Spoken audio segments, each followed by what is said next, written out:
morning, everyone. Good morning. Welcome all to our Shotsuki service this morning. Last month, on the 23rd, 3:01 p.m., my son was born.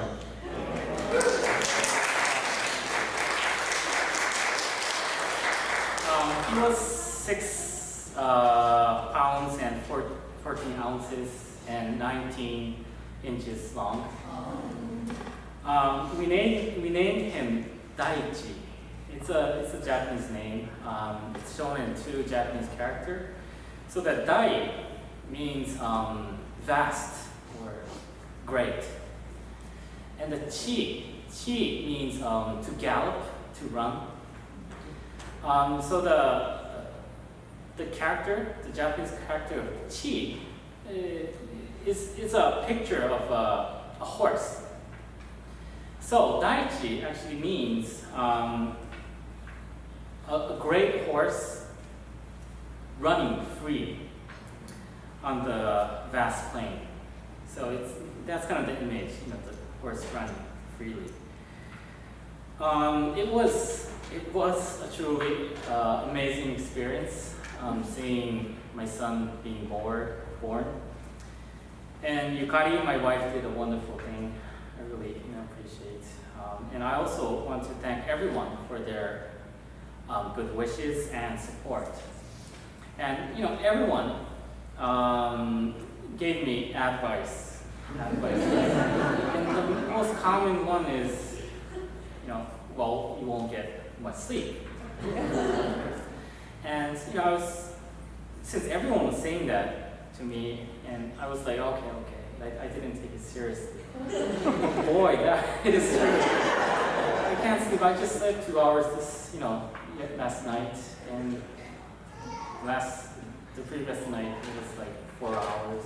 But I'm really enjoying raising a child, and I not really understand the value of sleep. And this was indeed a life-changing event. And it showed me more clearly than ever before the nature of my own existence.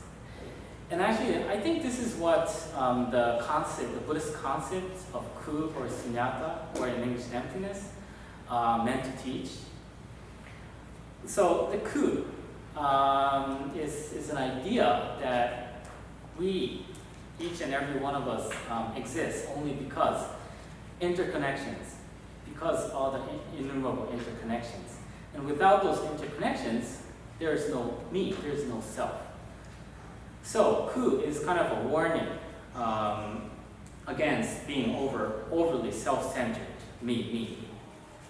It's all the interconnections that brought me here to stand in front of you today.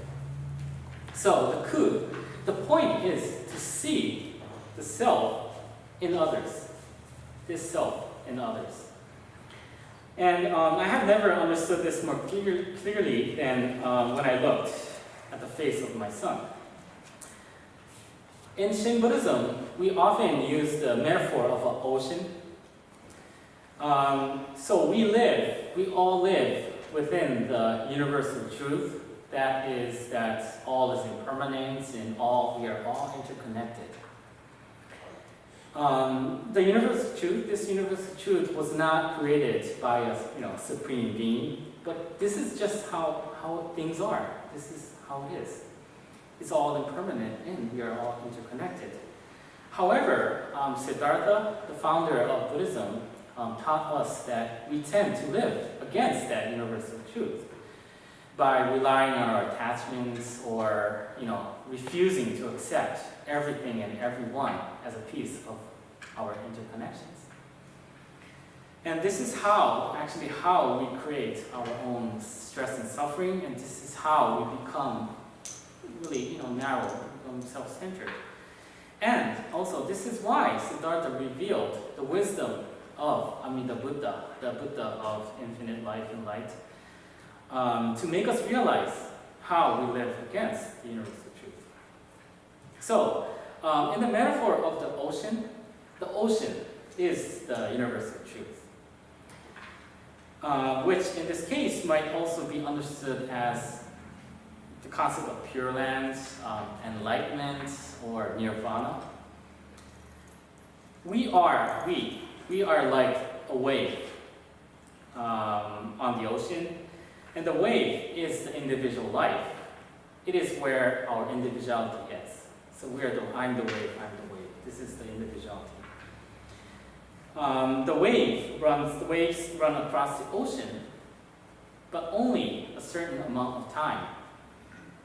They are, like us, impermanent.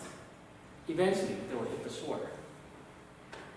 Then, the water that is life, after we hit the shore, the water that is life goes back, returns to the ocean.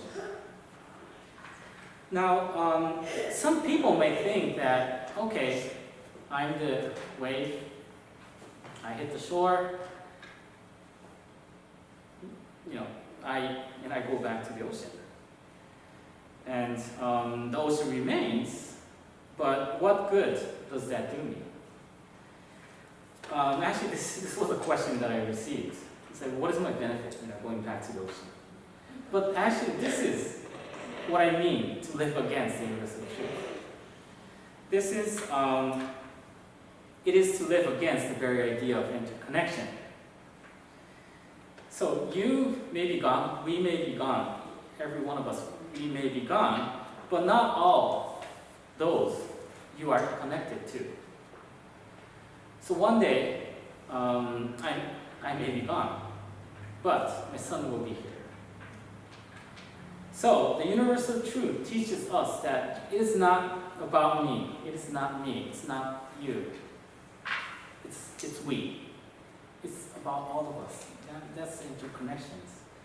So let us contemplate on this valuable teaching, these interconnections. And with gratitude, let's recite the Nembutsu. Please join me, Rasho. By reciting the Nembutsu Namu Amida Butsu, we are reminded what makes our individual life even more meaningful. And we are reminded the Dharma, the Buddha's teachings in times of need. Namu Amida Butsu. Namu Amida Butsu. Namu Amida Butsu.